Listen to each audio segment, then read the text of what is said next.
in that outreach. It also the Phoebe outreach has passed, and we want to say thank you to everyone who was involved in purchasing gifts and things for Phoebe.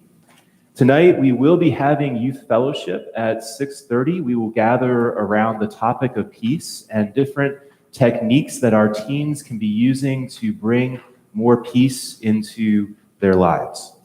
We do not have second-year confirmation tonight.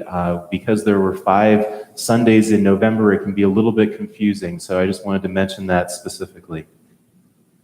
Today, following our service at 10:30, we will be having a Zoom congregational meeting. It is a hybrid, so everyone who is here is welcome to stay and participate in person. Those who are joining us from home, hopefully you have by now received a link to be able to join into the Zoom gathering. We will not start the meeting before 10:30. So if you are at home and are joining us in that way, please join into the Zoom meeting just as soon as the service ends, so that way we don't have people entering the waiting room at 10:29, but we will wait for you.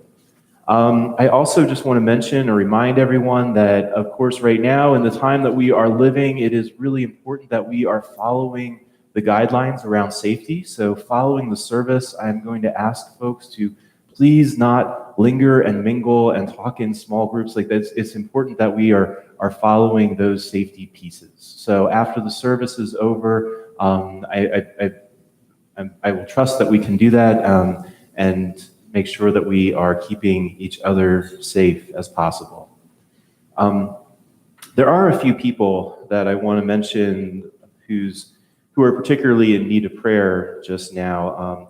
The families of Dorothy Van Buskirk and Paul Myers, we celebrated their lives this past week. And also Janice Snyder, the mother of Christoph Snyder, passed away this past week. So let's keep them all in our prayers. I also would ask that we keep Harriet Simmons and Tina Koch in our prayers, as they are both in the hospital right now. And I would ask that we keep Camille Orth particularly wrapped in our prayers.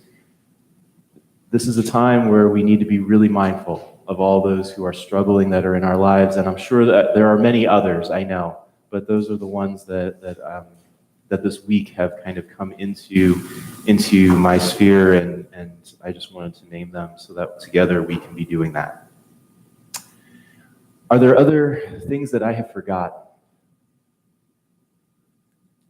Then let's continue to worship together.